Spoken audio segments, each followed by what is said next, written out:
5장 3절, 4절 두 절의 말씀을 함께 읽도록 하겠습니다. 함께 읽습니다. 음행과 온갖 더러운 것과 탐욕은 너희 중에서 그 이름조차도 부르지 말라. 이는 성도에게 마땅한 말이라. 누추함과 어리석은 말이나 희롱의 말이 마땅치 아니하니 오히려 감사하는 말을 하라. 한 주간을 지나면서 한 사람의 말 한마디가 얼마나 귀하고 얼마나 힘이 되고 얼마나 능력을 주는지를 체험할 수 있는 그런 시간들을 보냈습니다.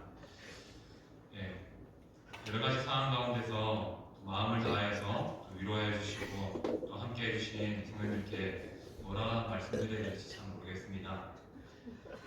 너무 감사해서 너무 고마워서 이 은혜를, 이 사랑을 계속 갚아야 되겠다라는 다짐을 할 수 있는 그런 귀한 자리이기도 했습니다.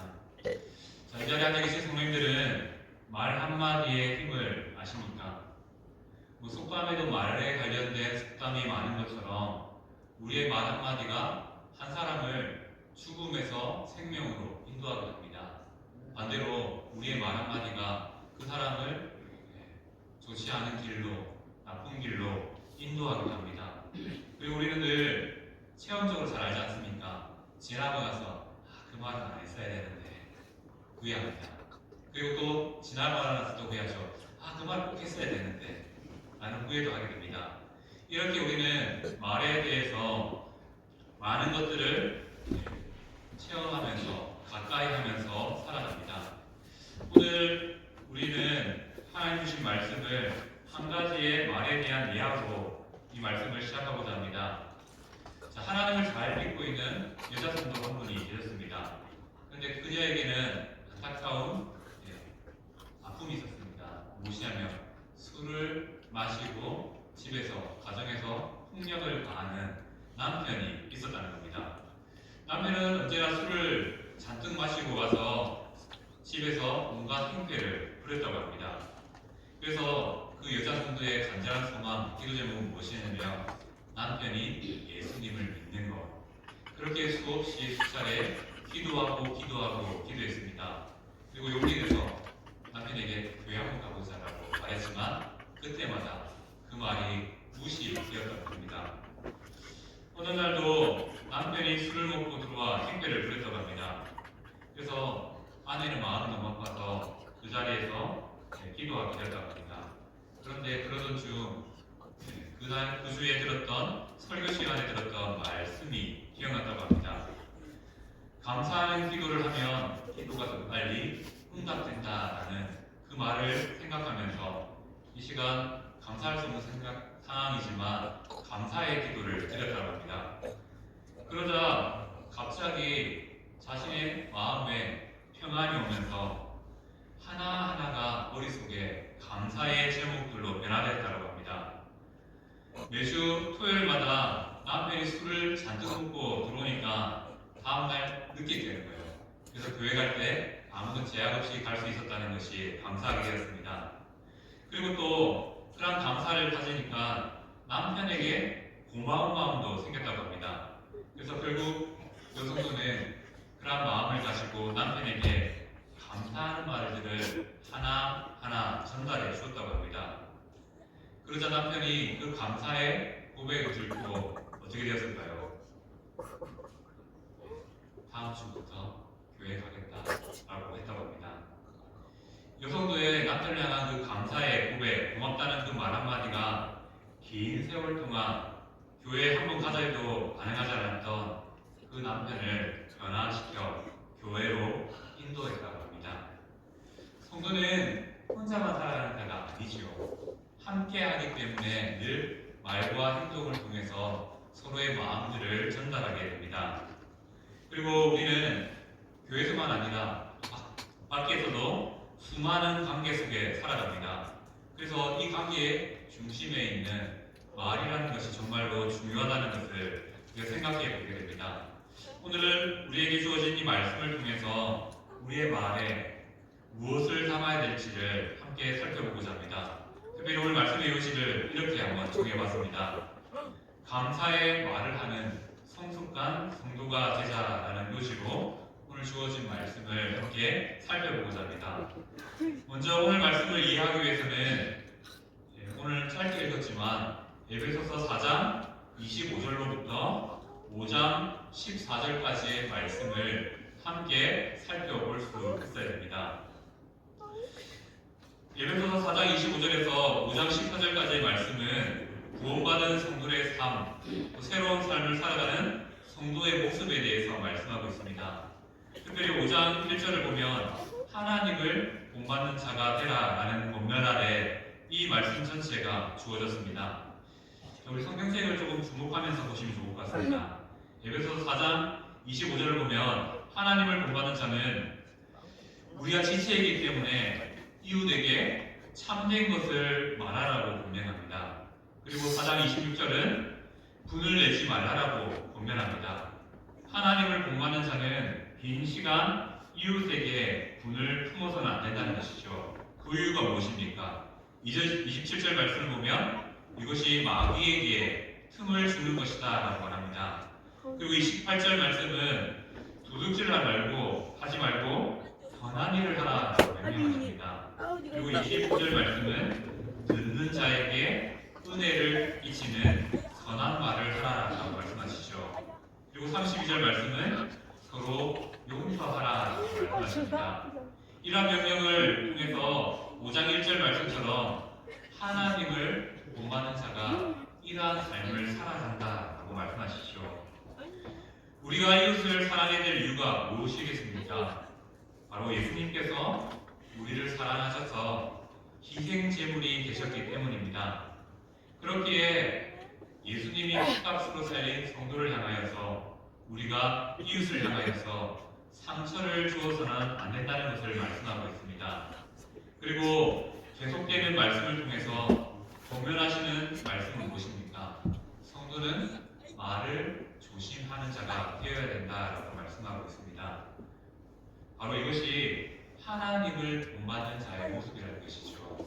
또 8절 말씀은 이러한 모습이 바로 빛의 자녀들의 모습이라 하면서 성도는 9절 말씀을 통해서 말을 통해서 모든 착함과 의로움과 진실함의 열매를 맺어야 된다고 말씀하고 있습니다. 그래서 오늘 함께 읽진 않았지만 에베소서 4장 25절에서 5장 14절까지의 말씀을 통해서 요약하면 이거죠. 이웃 사랑은 믿는 사람들의 도리다 라고 말씀하고 있습니다. 하나님을 본받는 자는 바로 이웃 사랑을 실천하는 순종이 필요하다는 걸 말씀하시죠. 그 순종 가운데 더 핵심은 말에 대해서 우리가 어떠한 마음을 가지고 말을 해야 되는지를 말씀하고 있습니다. 자, 우리가 왜 이렇게 말에 대해서 민감해야 되고 말에 대해서 고민해야 됩니까? 자, 사람의 말은 역사하는 힘이 강합니다. 하행 이론이라는 게 있습니다. 말 한마디가 행동이 된다는 이론이죠. 바로 하나님은 이 말씀으로 계십니다. 말로 계시죠. 근데 이 말이 어떻게 합니까? 사람의 인생을 바꿉니다. 바로 사람을 180도 다른 삶으로 변화시킵니다. 그것처럼 말에는 능력이 있습니다. 하나님께서 말씀을 통해서 우리에게 변화시키기 위하여서 우리를 바른 길로 인도하여 주시기 위해서 이 말에 능력을 담으셨습니다. 그리고 우리의 사소한 말 한마디도 그러한 능력이 나타날 수 있다는 것이죠.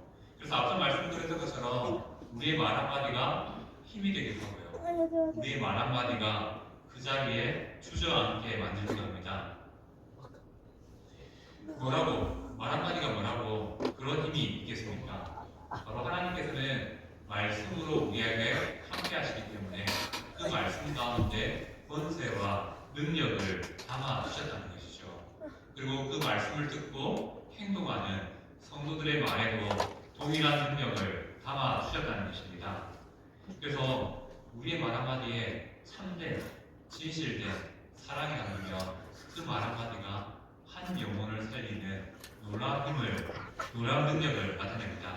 반대로 우리의 말에 거시지 않으면 그 말 한마디가 한 사람을 수렁토구에 빠뜨려 버린다는 것이죠.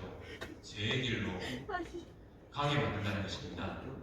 우리의 무심코 던지는 말 한마디가 상처가 되기도 하고 힘이 될 수도 있다는 것이죠. 그렇게 오늘 말씀은 하나님을 본받아 살아가는 자에게 갖춰야 될 덕목이 있다고 말씀합니다. 그 덕목은 무엇일까요? 바로 말에 대한 것이라고 말씀하고 있습니다. 자, 하나님을 본받는 자는 말에 있어서 분별력이 있어야 됩니다. 왜 그렇습니까? 5장 8절 말씀처럼 우리의 삶은 이전에는 어둠이었습니다. 근데 어둠이 있을 때는요, 우리가 함부로 말했고 함부로 대했습니다. 하지만 우리의 삶이 어둠에 있었습니다. 이 어둠에서 빛으로 옮겨졌습니다. 우리의 삶이 빛이기 때문에 빛에 합당한 말이 나타나야 된다는 것이죠. 혹여나 우리의 삶에 여전히 어둠의 말이 나타난다면 문제가 있다는 것이죠. 왜 그렇습니까? 예수님은 우리의 인생에 빛으로 찾아오셨습니다. 우리의 인생에 빛을 비춰주심을 통하여서 예수 그리스도를 모르던 우리가 예수님을 알게 되었고요.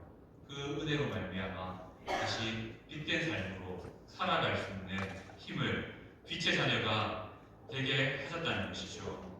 그렇다면 우리는 빛의 자녀로서 그에 합당한 빛의 열매를 맺어야 될 것입니다. 바로 성도의 말에 빛이 나타나야 한다는 것이죠. 성도의 말에는 모든 착함과 의로움과 진실함이 묻어나야 된다고 말씀하고 있습니다. 자, 우리는 그렇지 않습니까? 그 사람이 말하고 행동하는 것을 보면서 저 사람은 저런 사람이구나 라고 대충 짐작하고 가늠하게 됩니다. 욕을 잘하고 나쁜 말들을, 거친 말들을 잘하는 사람들이 옆에 있으면 어떻습니까? 같이 있기가 싫습니다. 괜히 같이 있는 것만으로도 힘이 빠지고, 왠지 내게 많은 것들을 손해보는 같은 그런 느낌들을 갖게 됩니다. 하지만 반대로 생각해 볼까요? 나의 말에 귀 기울여주고 또 겸손한 말, 사랑의 말을 하는 사람은 어떻습니까? 그 사람과 좀 오래 있고 싶어요. 계속 말하고 싶고 그런 마음들이 생겨나게 됩니다. 바로 우리의 말은, 우리의 행동은 그 사람의 성품의 단면을 보여줄 수밖에 없다는 것이죠. 오늘 본문은 2절의 말씀이지만 우리가 해야 될 말과 우리가 하지 말아야 될 말에 대해서 말씀하고 있습니다. 먼저 우리가 오늘 본문을 통해서 우리가 하지 말아야 될 말이 무엇인지를 살펴보고자 합니다. 3절 말씀을 보면 오늘 본문의 말씀은 우리에게 음행과 온갖 더러운 것과 탐욕은 그 이름조차도 부르지 말라라고 말씀하고 있습니다. 성도로서 음란이 묻어있는 말 해서는 안 된다는 것이죠. 또 듣기 싫은 갖가지의 말들도 해서는 안 된다고 말씀하고 있습니다. 또한 자기의 욕심이 가득한 말도 하지 말라라고는 명령하고 계십니다. 그래서 그 이름조차도 부르지 말라라고 말씀하시죠. 이 말은 무엇이겠습니까? 강경함이 있습니다. 성도의 삶에는 말에 대한 강경함이 있다는 것을 말씀하고 있죠. 하지 말라는, 이런 말을 하지 말라는 강한 본면이 담겨 있다는 것입니다. 그런 말을 금지하는 것뿐만 아니라 부르지 말라, 그것은 생각조차도 하지 말아야 된다는 것을 의미하고 있습니다. 그런데 우리의 모습을 한번 생각해 볼까요? 우리는 생각으로 얼마나 많은 나쁜 말들을 하고 있습니까? 자신을 불쾌하게 만들면 생각으로 그 불쾌함을 드러내게 됩니다. 때로는 표정으로 드러나고요. 우리의 원하의 습관들을 통해서 드러나기도 합니다. 그리고 우리의 마음과 생각으로는 우리가 수없이 그 사람을 난도질하기도 합니다. 아마 이 자리에 앉아계신 국민들은 그렇지 않을 거라고 믿고 싶습니다. 하지만 우리의 마음은 그만큼 연약합니다. 그래서 그 이름조차 부르지 말라는 이 뜻에는 우리가 마음의 말까지 다스려야 됨을 말씀하고 있습니다. 왜 그렇습니까? 성경은 생각으로 짓는 죄도 죄를 행하는 것과 같다라고 말씀하기 때문이죠. 사람을 행동으로 죽이는 것 살인입니다. 하지만 성경은 머릿속에서 죽이는 것도 살인과 동일한 죄라고 말씀하고 있습니다. 성도는 생각으로 하는 말일지라도 누추한 말, 어리석은 말, 희롱의 말을 끊어내야 한다는 것입니다.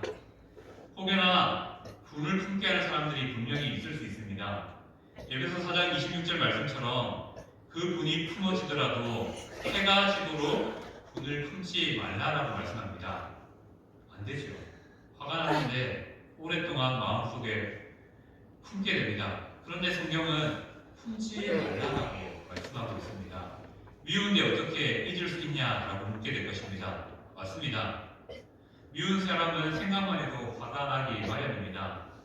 그럼에도 이렇게 말씀하시는 이유는 무엇입니까? 27절 말씀처럼 마귀에게 틈을 주는 것이기 때문이라고 말씀하고 있습니다. 내가요, 상대방을 통해서 미움의 감정을 가지고 있으면 어떤 일들이 일어납니까? 내가 괴롭습니다. 내가 힘듭니다.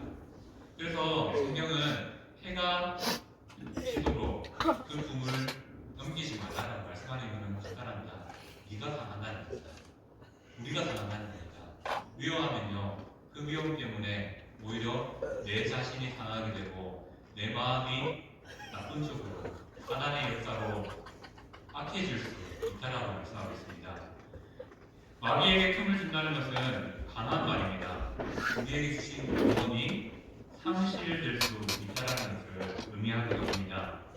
하나님을 사랑하는 자는 이웃을 사랑하게 되어 있는 것이죠. 하지만 사탄은 우리로 하여금 이러한 틈을 통해서, 위협을 통해서 사랑하지 못하도록 만듭니다. 그리고 더 나아가서 이 틈이 보여짐을 통하여서 하나님을 사랑하는 그 마음까지도 상실하게 만들 수 있다는 것을 말씀하고 있습니다. 그래서 성도는 아파요. 기분 나쁩니다.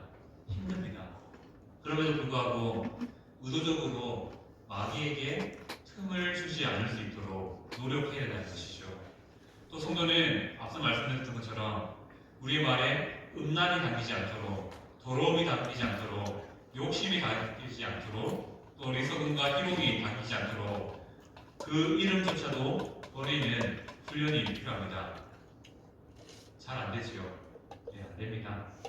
우리의 말과 행동뿐만 아니라 생각까지 거듭나는 것 쉽지 않습니다. 그래서 하나님께서는 우리에게 늘 깨어 기도하라 라고 말씀하시는 것이죠. 우리가 잠시 주춤하면요, 마귀가 그 틈을 뒤집고 들어옵니다. 그리고 관계를 흔들어 놓습니다. 저도 얼마 살지 못했지만 살면서 느낀 것 중에 하나가 무엇이냐면, 우리의 신앙을 가장 주저앉게 만들기 쉽고 우리의 신앙을 가장 흔들기 좋은 게 무엇입니까? 바로 사람과의 관계입니다. 사단은 그거 모를까요? 너무나 잘 압니다. 그래서 어떻게든 살살살 긁으면서 미워하게 만들고 오해하게 만들고 또 은혜를 상실하게 만들어버린다는 것이죠. 그리고 안타까운 것은 그렇게 사단이요 끼어들면, 역사하면 무슨 일이 납니까? 우리의 마음도 상하고 상대방도 상하고 서로 상해서 너무 심해지면 어떻습니까? 그 사람 때문에 교회를 떠나고 그 사람 때문에 신앙을 잃게 되는 수많은 사람들이 발생하게 된다는 것입니다. 물론 우리도 충분히 그럴 수 있는 연약함을 가지고 있습니다. 그래서 하나님께서 우리에게 원하시는 것은 무엇일까요? 우리의 삶을 좀 점검하면서 날마다 매주마다 말씀에 비추어서 거듭난 삶, 하나님을 본받으려는 그런 삶을 원하신다는 것을 우리에게 말씀하고 있습니다. 그렇다면 이렇게 하지 말아야 될 말이 있다면, 그렇다면 우리가 이제 해야 될 말은 무엇입니까? 우리가 해야 될 말을 오늘 본문을 통해서 살펴보면 참된 말을 하라고 말합니다. 선한 말을 하라고 말씀합니다. 또 용서하는 말을, 감사하는 말을 하라고 말씀하십니다. 참된 말이 무엇일까요? 예수님을 사이에 두고 대화하라는 것입니다. 예수님이 있는 것처럼 대화하는 것, 내 옆에 있는 것처럼 대화하는 것, 그것이 바로 참된 말이라고 말씀하고 있습니다. 우리는 우리의 말 속에, 관계 속에 중간에 높은 사람이 있다고 하면 말을 함부로 하지 않지 않습니까? 간단하게 생각하면 경찰서 가서 우리가 말을 함부로 합니까? 네, 경찰서만 가도 말을 함부로 하지 못하게 되더라고요. 그 위압감 때문에. 안 그렇습니까? 그것처럼 참된 말이라는 무엇입니까? 우리의 말 속에 그 사이에 예수님이 계신 것처럼 말하는 것을 의미하고 있습니다. 예수님이 계신데 아무런 말을 할 수 없다는 것이죠. 우리는 이 사실을 기억해야 됩니다. 우리의 말 한마디에 예수님이 계십니다.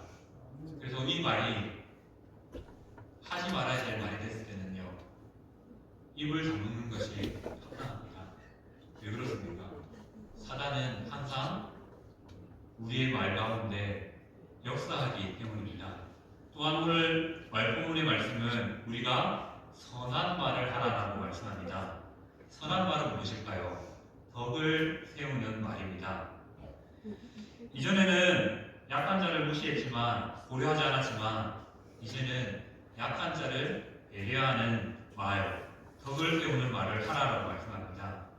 약한 자들이 상처받지 않게 그들을 생각하면서 말하는 것이죠. 예를 들어 보시겠습니까? 가난한 이웃, 물질 때문에 힘들어하는 이웃이 분명히 있을 수 있습니다. 그들에게는 물질적인 이야기를 하지 않는 것이 선할 것입니다. 덕을 세울 것입니다.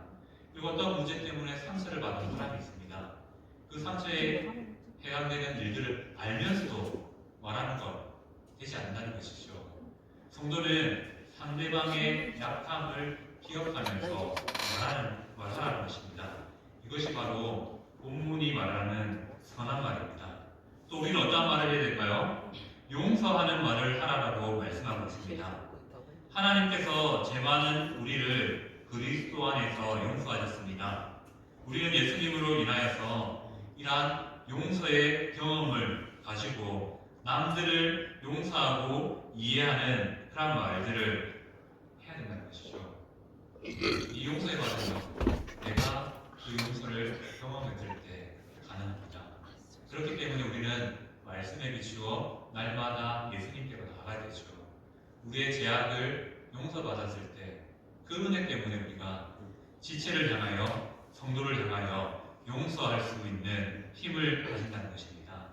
그리고 마지막으로 우리가 해야 될 말은 감사의 말이라고 말씀하고 있습니다. 자, 오늘은 특별히 추수감사주의입니다. 하나님께서 우리에게 참 많은 것들을 주셨습니다. 아니죠. 우리가 가진 모든 것들을 하나님께서 많은 것이 아니라 모든 것을 주셨습니다. 이 사실을 믿으십니까? 네. 그렇다면 우리는 어떠한 말로 하나님 앞에 나아가야 되겠습니까? 바로 감사의 말로, 감사의 기도로 나아가야 될 것입니다. 하나님께 감사하듯이 지체를 향하여 말해야 된다는 것을 말씀하고 있습니다. 감사를 고백하는 자가 악한 말을 할 수 있을까요? 쉽지 않습니다. 하나님을 향해서 감사를 표현하는 자가 지체를 향하여서 나쁜 말을 할 수 있을까요? 쉽지 않은 것입니다. 그래서 오늘 말씀은 이렇게 정리하기 소망합니다. 우리의 마음 속에 하나님을 향한 감사가요 사라지지 않으면 우리는 우리의 말에도 그 감사가 묻어나게 된다는 것입니다. 또한 용서가 되고요, 이해가 되고요, 덕을 세우게 되는 그런 말이 나타나게 될 것입니다. 특별히 추수감사주의를 지나면서 하나님께서 우리에게 원하시는 것이 무엇일까를 한번 고민해 보았습니다. 무엇을 원하실까요? 많은 것들을 말할 수 있습니다. 하지만 그 무엇보다도 이것을 원하지 않을까요? 우리의 입을 통해서 감사를 원하실 겁니다. 그리고 또 우리의 입을 통하여서 지체를 향한 감사의 말을 원하실 것입니다. 특별히 오늘